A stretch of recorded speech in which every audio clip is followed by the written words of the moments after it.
Kalau aku ngicu nah, pijak mana, laknat lah hidup ambo. Kalau memang ambo pernah, ambo PP, ambo lain, ambo pernah lanjut ikut nah. Laknat lah hidup ambo, jangan nuduh ambo ceko terus, ambo capeknya lah. Berani dak kau ke kaki ambo yang ceko nah. Masa Al-Quran aku pijak lah pacar aku, berarti aku bahwa membuktikan bahwa aku tidak bersalah. Kalau aku bersalah aku kena laknat, karena aku memang sholat cukup walaupun ceko. Namunnya yo kalau orang tidak akan berani mijak Al-Quran kalau orang itu bersalah. Kalau orang tidak bersalah tidak masalah, dia aja sebab pocong tidak berani kan? Yang tidak pernah main-main di budaya hidup kena kaki yang Tuhan. Saksi yo. Laknat lah hidup ambu kalau ambu main-main. Ambu lah pernah ke kamu. Haramnya nak. Tunggunya. Baik, jadi ada oknum ASN yang menginjak kitab suci. Ini videonya beredar luas di media sosial. Kalau misalkan kita melihat pemberitaan-pemberitaan yang ada di media sosial yang kami rangkum, jadi intinya seperti ini.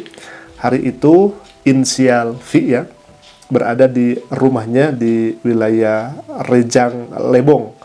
Jadi ia sudah beberapa hari dihantui dengan fitnahan tuduhan orang-orang begitu ya. Nah, terlihat di kamera di layar ya.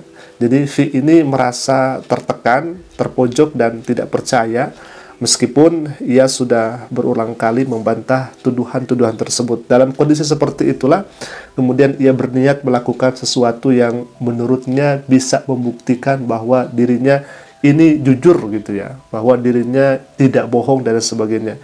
Nah, kronologinya seperti apa yang kemudian terlihat di layar sahabat Tasik Ngaji semuanya. Jadi dengan wajah yang geram, V menyalakan kamera ponselnya, kemudian ia menaruhnya di atas lantai gitu ya, mengatur sudut agar kitab suci itu atau benda di depannya itu terlihat jelas. Dan di atas lantai ruangan tertentu tergeletak sebuah kitab yang berwarna kekuning-kuningan, di mana orang-orang mengatakan bahwa itu adalah Al-Quran. Nah, dalam video berdurasi kurang dari 1 menit itu, V tampak melihat kitab suci yang diinjaknya itu dengan ekspresi marah, bercampur sedih begitu ya. Suaranya bergetar sambil berbicara. Perkataannya kurang lebih seperti ini ya, tadi yang ada di video itu, dan koreksi jika kami keliru.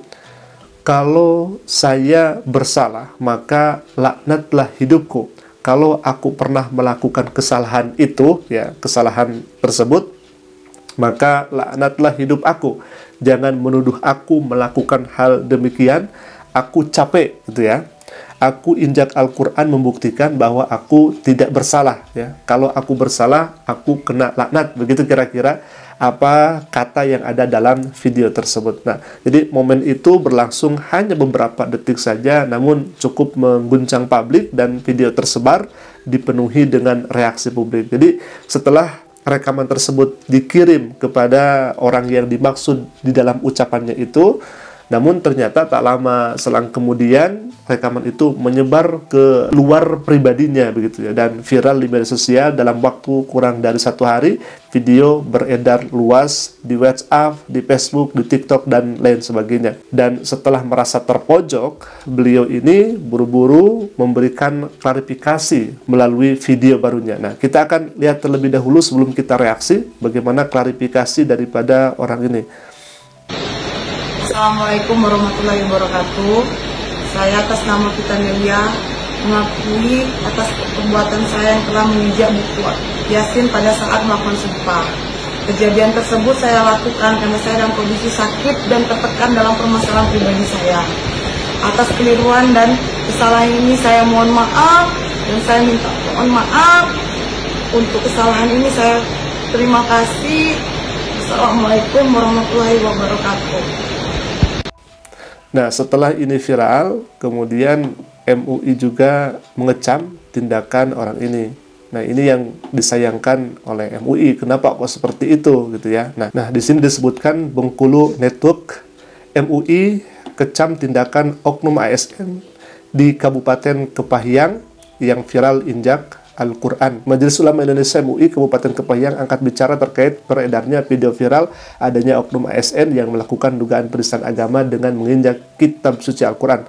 Bahkan MUI Kabupaten Kepahyang secara kelembagaan mengecam tindakan tak lazim yang dilakukan oleh seorang ASN yang seharusnya memberikan contoh baik kepada masyarakat. Nah, itu tanggapan dari MUI terkait video viral di mana ada oknum ASN yang melakukan hal yang tidak bermoral.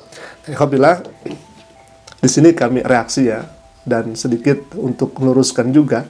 Jadi tatkala ada tuduhan-tuduhan yang mungkin tidak bisa dikendalikan atau sudah terdesak dan terpojok, maka cara-cara yang semacam ini orang-orang lakukan, alhamdulillah. Dan ini adalah kekeliruan yang sangat nyata, kekeliruan yang sangat hebat, luar biasa. Kenapa? Karena kalau misalkan Anda ingin menunjukkan kebenaran, jangan dilakukan dengan kekeliruan. Kalau Anda ingin menunjukkan kebenaran, ya dengan cara yang benar juga, begitu ya. Bukan untuk menginjak kitab suci. Kitab suci itu harus dibaca, kitab suci itu diamalkan dan dijaga, bukan malah menjadi alat peraga. Apalagi kalau misalkan sudah diinjak seperti itu. Kan ini hemat kami sangat naif dan awam terhadap agama. Jadi kalau misalkan seperti ini, Anda ingin menyelesaikan satu masalah, tapi justru malah mengundang masalah lain yang pada akhirnya semua kan jadi tidak baik memandangnya. Apalagi tadi sudah disebutkan oleh MUI, ini penistaan agama dan ini tidak boleh dibiarkan, begitu kira-kira. Jadi seakan-akan Anda menantang masalah baru. Maka dari itu kami mengingatkan di sini, jangan melakukan hal yang naif seperti ini. Memang dalam fikih itu ada yang disebut dengan yaminut taglil, sumpah yang diberatkan, tapi bukan menginjak kitab suci.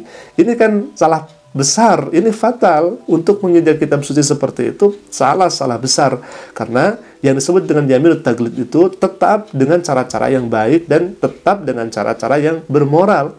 Contohnya seperti apa? Misalkan ada pejabat, ada DPR yang akan mengemban tugasnya, diberikan amanah kepercayaan oleh masyarakat, kemudian disumpah supaya orang tersebut betul-betul amanah, disumpah dengan di atasnya Al-Quranul Karim. Di sana Al-Quran diposisikan di tempat yang paling tinggi. Artinya kita menghormati kitab suci. Tetapi kalau misalkan dibawa untuk diinjak, nah itu kan sudah keliru fatal ya ikhwah. Nah, kemudian bisa disebut dengan yaminut taglid, contoh misalkan sumpah di masjid, atau sumpah di depan Ka'bah Al-Musyarrafah, atau sumpah di Masjid Madinatul Munawwarah. Itu sumpah yang untuk memberatkan. Kalaupun misalkan tidak seperti itu, dengan mengucapkan wallahi, billahi, tallahi, itu sudah besar dan berat ya ikhwah. Sumpah seperti itu sudah besar dan berat.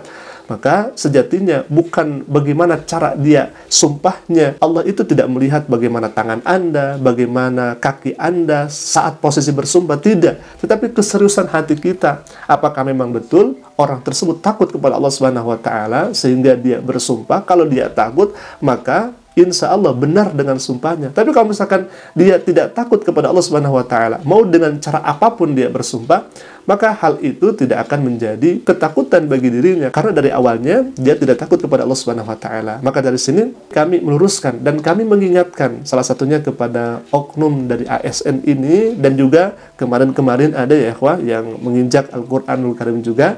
Walaupun memang di sana disebutkan bukan Al-Quran, tapi Yasin, tetap saja itu bagian daripada Al-Quran. Jangankan Yasin, lafaz Allah saja diinjak, itu tidak boleh ya ikhwah. Apalagi dalam surah Yasin banyak sekali bertebaran lafaz jalalah, lafaz Allah Subhanahu wa taala. Dan bukan hanya itu saja, selain daripada itu kita harus menghormati kitab suci itu sendiri. Alhamdulillah, mungkin itu dulu video yang bisa kami sampaikan. Dan sekali lagi kami di sini mengingatkan dan kami mewanti-wanti, hati-hati Anda dalam bermedia sosial. Alhamdulillah, mungkin itu dulu yang bisa kami sampaikan. Semoga bermanfaat. Aku qouli hadza ala qaum minni. Assalamualaikum warahmatullahi wabarakatuh.